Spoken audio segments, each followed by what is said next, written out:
proceso de elección de los magistrados a la Corte Suprema de Justicia registra un atraso inédito en la historia reciente del país y ahora ya coincide con la elección del fiscal general de la República.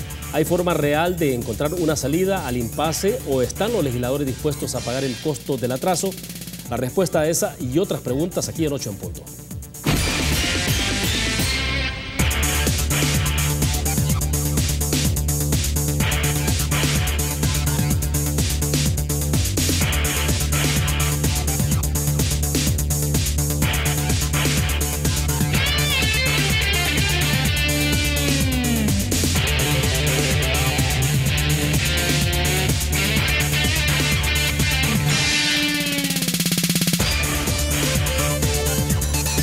Buenas noches, bienvenidos a 8 en punto. Gracias por estar con nosotros. Varios temas para la reflexión de esta noche. Sin duda alguna estaremos hablando de elección de estancamiento, más bien del proceso de elección de magistrados a Corte Suprema de Justicia.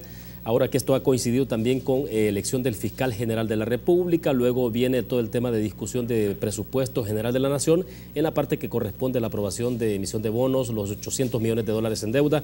Y esos son como los tres temas fundamentales. Un poco también, si el tiempo nos alcanza, ojalá, estaremos hablando también del desarrollo de la campaña presidencial. Queremos agradecer esta noche que nos acompaña en nuestros estudios Carlos Reyes, es el jefe de fracción del partido de oposición Alianza Republicana Nacionalista Arena. Carlos, bienvenido, un gusto.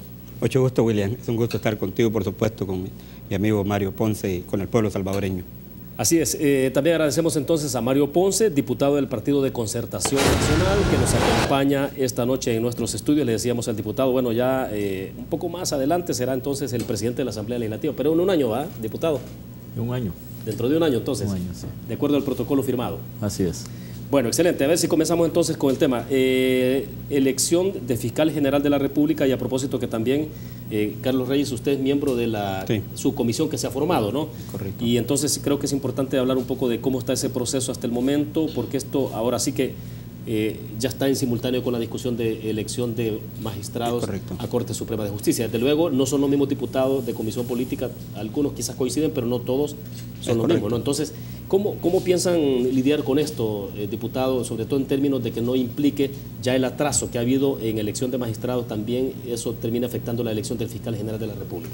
Bueno, buenas noches al pueblo salvadoreño. Yo creo que es importante, William, informarle al pueblo salvadoreño que nosotros, como Arena, como grupo parlamentario, incluso como Alianza por un Nuevo País, creíamos que era conveniente que realmente se pudiera elegir a los magistrados de la Sala de lo Constitucional y el complemento de la Sala de lo Civil antes de que terminara el periodo de los magistrados que estaban en funciones. Lastimosamente se hizo todo un proceso que creo que se avanzó bastante. Por cierto, se permitió, por ejemplo, entrevistas públicas, se pasó en los medios, se permitió que llegara sociedad civil, que llegaran universidades, que llegaran profesionales, que se hicieran preguntas. Creo que fue un avance importante, fundamental.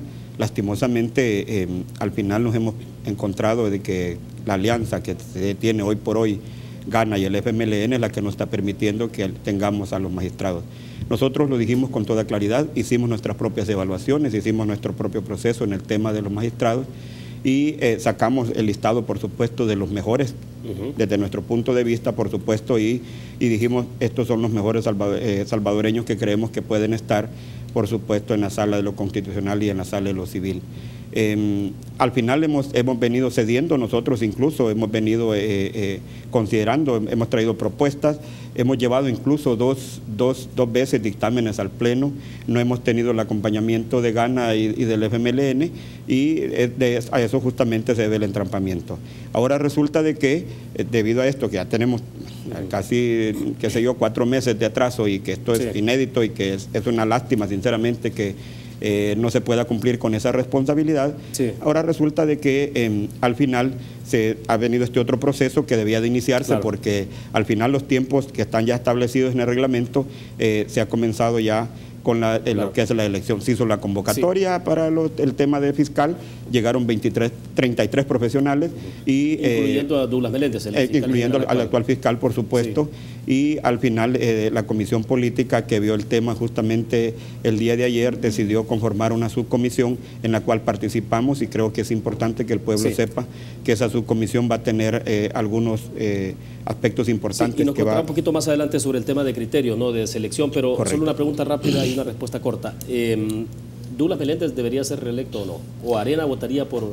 Nosotros estamos haciendo ahorita una evaluación. Vamos justamente a ese proceso, a ver los atestados. En el caso excepcional de él, porque obviamente es el fiscal en función. Por supuesto. Entonces, nosotros, ya ustedes pueden evaluar 3 años de ejercicio de él, ¿no? Nosotros reconocemos que ha sido un buen fiscal, o sea, lo reconocemos y lo decimos, pero nuestra responsabilidad, como siempre, es evaluar a todos los profesionales que están. Es más, quiero decirle, nosotros mismos, este servidor propuso hoy en la subcomisión que vayamos... como subcomisión, que estamos ahí representados todos los partidos políticos, que vayamos poniéndole incluso nota, que hagamos un cuestionario y que vayamos entre todos, juntos, todos los partidos políticos, haciendo una nota y que al final le entreguemos a la comisión política diciendo, mire, estos son los mejores profesionales que de acuerdo a la subcomisión que se ha formado, realmente al final tiene este propósito y ya se puede elegir de esos mejores. Perfecto. Diputado Ponce, desde luego, usted no está en la comisión, pero bueno, ustedes están en suficiente comunicación para tomar decisiones, desde luego. ¿Douglas Meléndez puede ser una carta a considerar en el PCN para decir nosotros podemos endosarle el respaldo a Douglas Meléndez? Mira, en el caso muy particular de este servidor, por supuesto que obviamente lo estoy respaldando, le estoy dando el apoyo, pero hay pues 32 candidatos más que hay que evaluar. Pero Douglas Meléndez cuenta con su voto. Sí, yo quiero de alguna manera ser bastante, digamos, sensato en este tema. Si tú vienes sin antes haber evaluado a los 32 restantes con el cual él está compitiendo, porque él ya hizo un trabajo, lo puedes evaluar con base a los resultados, a su trabajo obviamente que está por terminar 3 años. Ahora hay que evaluar los 32 para ver cuáles son las metas, cuáles son los objetivos, cuáles son los propósitos que ellos tienen, y hay que escudriñar, digamos, sobre el pleno conocimiento en la materia de la figura del fiscal general. Por eso es que no quiero venir y decir y endosar mi voto sin antes conocer la evaluación de los 32 restantes, porque ellos lo van a ver como una burla. Bueno, ¿y para qué presentamos nuestra solicitud y nuestros atestados para que ya tuvieran prácticamente los diputados definidos a quién iban a apoyar? Yo en eso sí trato de cuidar, digamos, el apoyo o respaldo del partido,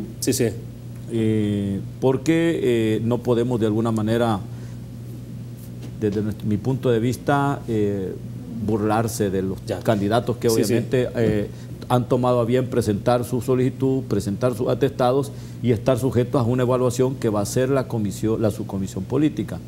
Yo aquí sí, como diputado, no soy miembro de la comisión política, pero puedo meterme o ir a la subcomisión política a ver la evaluación, no solamente que la comisión política, el encargado de la subcomisión permita que algunos diputados interesados podamos hacer una pregunta, pero eso no está dentro del reglamento. Para eso existen ya los diputados elegidos, tanto propietarios o suplentes, pero lo que quiero llegar es que mis recomendaciones para la subcomisión política es que ellos hagan aparte de las preguntas normales, que son de cajón, tienen que desarrollar preguntas concretas con relación a casos especiales, por ejemplo. El mal uso del ROS, por ejemplo. Yo vería, ¿qué haría usted con información que no se puede divulgar? Que ya nos dimos cuenta que eso puede de alguna manera afectar al país. Y divulgar un ROS obviamente puede poner... O sea, a partir de hechos concretos... De hechos concretos, pero cosas muy concretas. No te vayas aquí, que no se tienen que ir por cosas generales, sino irse por cosas muy concretas. Perfecto. Sobre cómo responderle a la Sala de lo Constitucional cuando pide la opinión del fiscal en relación a temas de relevancia nacional. Digo esto, que los diputados que están en la subcomisión política deben de saber y conocer el papel fundamental del fiscal general. Perfecto. Si no lo conocen, van a estar nada más haciendo las preguntas normales de cajón que hace la misma comisión política. Debo hacer la pausa. Cuando regresemos retomamos ese tema, sobre todo porque la pregunta inmediata y un poco obvia es ¿cómo se evita, por ejemplo, repetir la historia del caso de Luis Martínez, del ex fiscal general? Y no llegar a eso, tengo que hacer la pausa, se lo dejo planteado para que lo veamos después, sobre todo con este tema de requisitos y ahora si se habla de en casos donde puedan haber procedimientos abiertos en Tribunal de Ética, Corte de Cuentas y demás. Obviamente no hay condena, pero ¿cómo trabajar en esos casos? Vamos a una pequeña pausa, regresamos. Banco Promérica cuenta con la garantía de rapidez en todas sus cajas, donde te atienden en 20 minutos o menos. Es un gusto que siga con nosotros en 8 en punto. Bueno, mientras estamos hablando de todo este proceso que apenas inicia de elección del fiscal general de la República, justamente este día, la Fiscalía General de la República materializó la extinción de dominio de propiedades del ex fiscal Luis Martínez. Ahí tiene un poco de la nota que desarrolló la Fiscalía. Dice que la unidad de extinción de dominio de la Fiscalía General de la República materializó la medida cautelar de 2 bienes inmuebles del fiscal general Luis Martínez. Son propiedades ubicadas en Residencial Joyas de las Piletas, Nuevo Cuscatlán, y en Finca Alicante, Comasagua, en La Libertad. Fueron entregadas estas propiedades al Consejo Nacional de Administración de Bienes, CONAP, para su administración. Además, se está planteando que serán efectivas las medidas cautelares ordenadas por un juzgado de extinción de dominio en 4 propiedades más ubicadas en barrio San Miguelito de San Salvador, en la ciudad de Santa Ana y en Santa Elena, Antiguo Cuscatlán. Bueno, esto es lo que ha ocurrido este día en algunos puntos donde ya ha intervenido entonces el CONAP. A ver, Carlos, explíqueme un poco esta parte, porque tiene que ver ya con el tema del decía el segmento pasado, cómo evitar, por ejemplo, la historia o que la historia se repite en el caso de Luis Martínez. Y esto, digamos, por el tema de filtros, incluso cuando uno revisa información o en redes sociales, algunos sugieren, por ejemplo, de que ¿por qué no viene al caso? Viene al caso que se puede investigar incluso de estos aspirantes cuál es la situación financiera, porque en aquel momento se dice que Luis Martínez supuestamente financieramente estaba quebrado. Y no es eso, obviamente, lo que se está observando como resultado. Bueno, yo creo que justamente la subcomisión vamos a hacer, tenemos, por supuesto, alcances que nos ha dado la comisión política, que creo que es fundamental. Vamos a hacer, por ejemplo, un examen de los atestados de los candidatos, la parte netamente verificar el cumplimiento de los requisitos que establece la Constitución y las leyes, entrevistar a cada uno de los aspirantes al cargo de fiscal general, incluso en el orden que se presentaron su postulación, y presentar un informe a la comisión política. Y además de eso, como repito, hoy nosotros hacíamos la propuesta de que se pudiera hacer una evaluación. Yo creo que es importante justamente hacer todo un análisis serio para evitar todo este tipo de problemas y que no vayamos a caer en lo que justamente cayó el señor Martínez, que ahora lo vemos con toda esta situación que incluso lo que hoy se ha anunciado. Hoy también mismo se ha anunciado justamente por otros medios de comunicación en el cual también se dice que este fiscal recibía entre 15 y 20 mil dólares de parte del señor Funes, que ahora es prófugo de la justicia y que ya tiene 2 órdenes de captura. Pero eso lo confirmó el fiscal general cuando anunció en conferencia de prensa el caso, ¿no? Sí, justamente. Entonces, yo creo que es importante, tenemos que basarlos en aspectos que creo son fundamentales para la elección de funcionarios. En primer lugar, tenemos que conocer de la integridad de las personas. Yo creo que eso es fundamental, es importantísimo. De algunos de los aspectos, puede ser que un fiscal no tenga mucho, o una persona no tenga mucha relación, o un profesional no tenga mucho, por ejemplo, experiencia en la parte netamente fiscal, o sea, penal, o sea, de ese bagaje. Pero si ha demostrado que es una persona íntegra, una persona que realmente sabe administrar los fondos definitivamente, o va a poder administrar de forma transparente, yo creo que eso es fundamental. Otro aspecto fundamental que nosotros creemos que es fundamental y que creemos importante también que debe de evaluarse, por supuesto, que tenga la capacidad, eso va a ser, creo que va a ser absolutamente importante, y además de que tenga la capacidad, que sea una persona idónea, que cumpla con todos los requisitos, y luego de eso deberemos de escudriñar todos estos aspectos que al final nos permita elegir a los mejores. Ahora, los candidatos, los aspirantes serán sometidos a un proceso, parecido a lo que se hizo con el caso de aspirantes a magistrados a la Corte Suprema, de decir, en un salón abierto, claro, con exactamente igual. Hoy nos pusimos de acuerdo y justamente ya la subcomisión es un hecho de que va a ser en un lugar público, se va a transmitir incluso por los medios de la Asamblea Legislativa, tanto televisión como radial, se va a permitir que lleguen, por ejemplo, universidades, tanques de pensamiento, sociedad civil, personas particulares. ¿Podría haber espacio para preguntas de la sociedad? A eso voy. Se va a permitir también, hoy lo decidimos, que se va a permitir incluso que ciudadanos normales y corrientes puedan ir a hacer preguntas sobre casos específicos. Si alguien tiene algún tipo de impedimento o le conoce un tipo de impedimento a un fulano, que también lo diga. O sea, yo creo que la sociedad puede ayudar muchísimo en estos aspectos. ¿Y tendrá entonces una batería de preguntas específicas? Sí, hay unas preguntas que son generales que vamos a hacer. Dentro de ellas están, por ejemplo, cuál es su apreciación general sobre la Fiscalía General de la República. Hay otra pregunta que son generales que le vamos a hacer a todos, de su currículum personal y profesional, que considera importante destacar para ser candidato al cargo de Fiscal General de la República. Otra pregunta que también es general, ¿qué lo motiva a participar en este proceso de elección a fiscal? Y en caso de ser electo, ¿cuáles serían los planes y proyectos que usted implementaría? Estas son las preguntas generales. Luego vendrán las preguntas específicas que podrá hacer cualquier ciudadano, un diputado que llegue, un rector de una universidad, un profesional del derecho, un litigante, cualquiera. Cualquiera perfectamente, siempre con eso sí, con el debido respeto, eso sí lo dijimos hoy, que debe mantenérsele, por supuesto, a las personas que se estén entrevistando en ese momento. Perfecto. Diputado Ponce, habría que agregar, digamos, a las preguntas, hay como preguntas de cajón, digamos así, pero hay otro tipo de inquietudes. Usted decía en algún momento determinado, incluso en el corte, de cómo establecer preguntas específicas sobre hechos o situaciones específicas, cómo pueden reaccionar. Y decíamos, usted mencionaba el caso de la figura del uso de la figura indebido, del uso indebido de la figura de la divulgación no, yo te decía fuera de cámara de que hay un señalamiento bastante fuerte en contra de la Fiscalía y aún de la policía, que al final es la instancia que colabora en la investigación del delito, de estar haciendo mal uso del testigo criteriado. Se cree de que hay un buen porcentaje de personas que están purgando penas por delitos que no han cometido, porque un fulano, utilizando la figura de testigo criteriado, vino y embadurnó a medio mundo. Entonces le preguntaba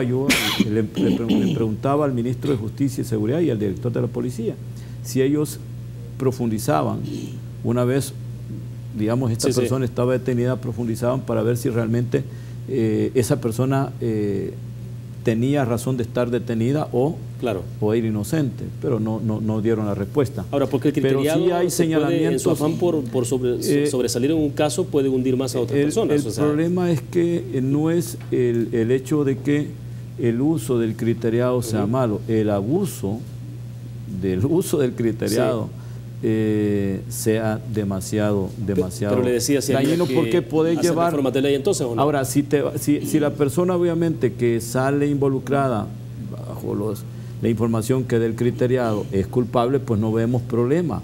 El problema es que vengas y dentro de todo metas a uno o a dos inocentes. Pero habría que establecer mínimos y máximos de cómo utilizar la figura de testigo criteriado, entonces habría que reformar la ley. Ya está determinada, pero hay señalamientos, es más, hay jueces que ya están tomando en consideración evaluar esa figura, porque, digo, esto puede de alguna manera estarse cometiendo un grave error y una vez hayas involucrado a una persona inocente, estás creando un enemigo público del Estado. Pero habría que darle entonces, diputado, más enemigo capacidad público por el hecho de que sin haber cometido, ¿cómo dice? Pero entonces habría que dotar a la Fiscalía de mayor capacidad investigativa en términos, capacidad financiera para que pueda tener mejor capacidad de investigación. Mira, la investigación del delito, nosotros siempre hemos creído de que la parte científica de la investigación del delito es desde varios puntos, desde varios elementos obviamente que tiene que ocupar el investigador. Desde llamadas telefónicas, huella, todo lo que es la protección de la escena, sí, claro, que no se debe contaminar, ahí deben de entrar, digamos, todo lo que es la parte de la ciencia, la parte, digamos, para poder determinar si alguien, por ejemplo, dejó un cabello, saliva, estoy partiendo de un hecho de un asesinato, de un robo, de una violación.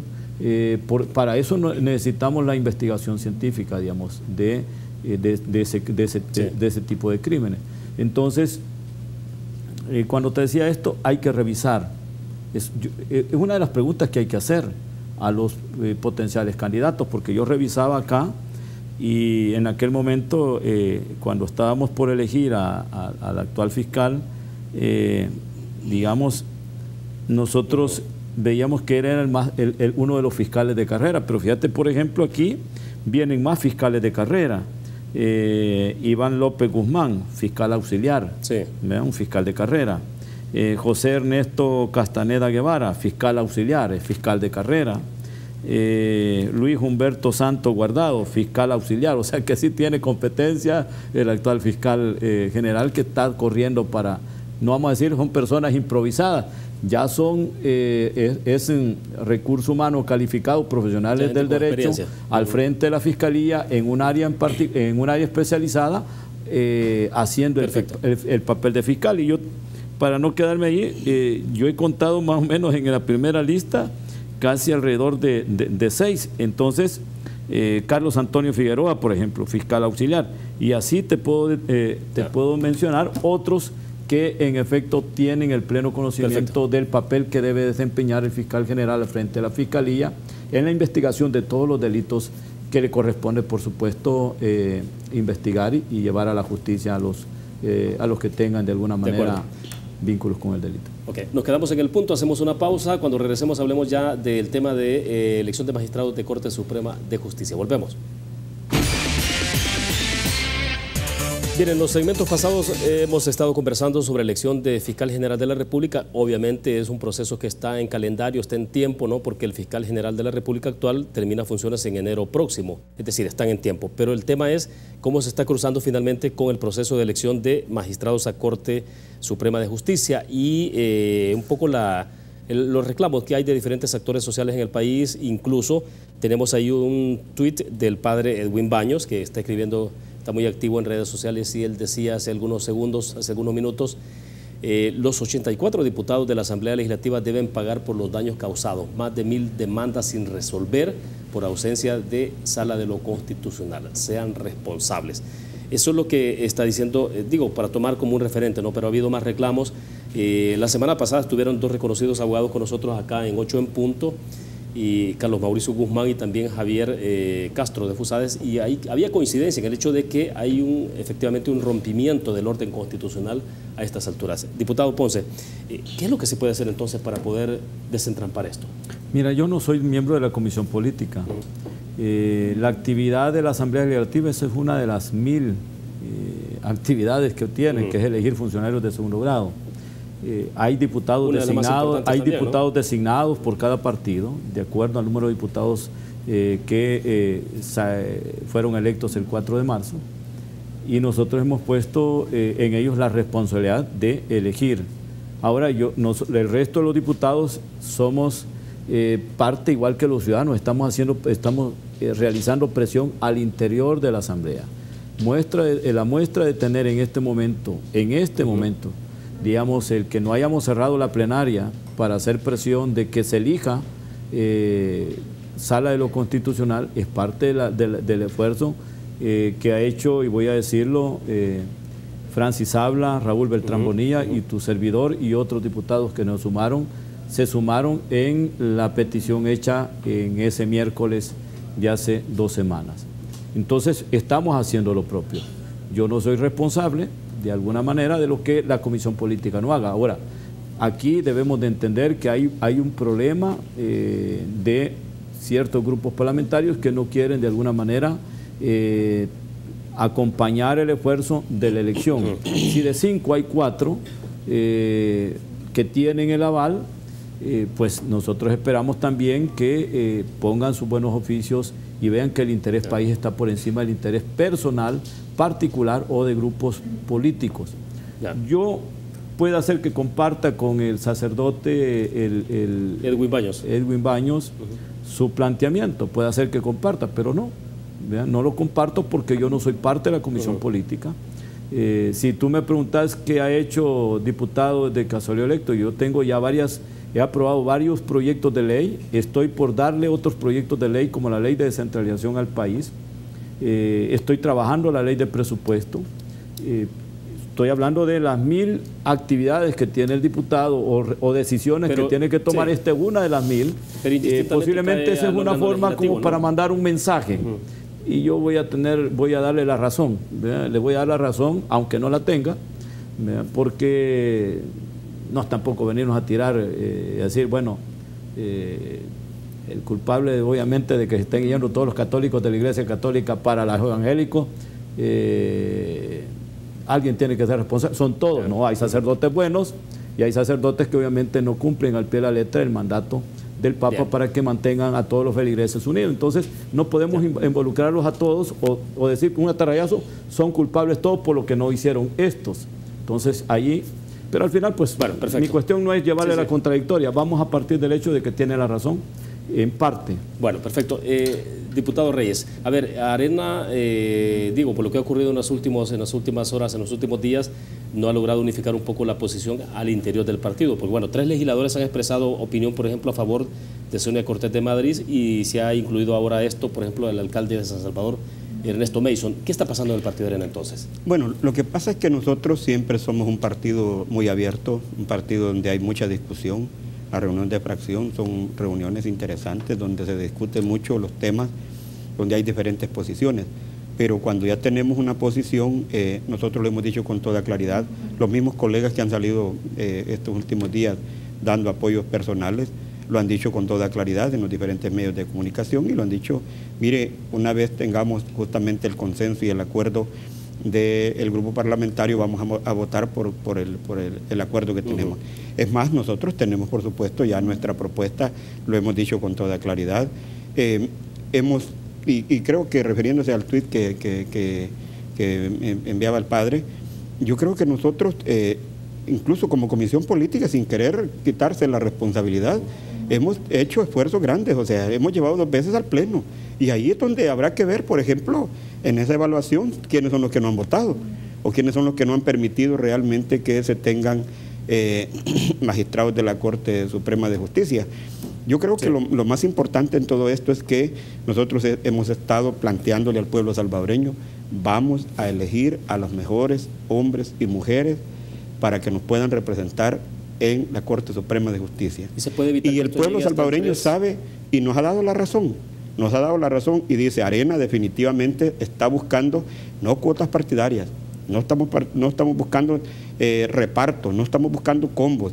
Nosotros creemos que el proceso de la elección de magistrados, que ya está bastante avanzado, bueno, si realmente, lastimosamente, no sé si será una estrategia o no, llevar esto hasta después de las elecciones, no sé si será una estrategia o no.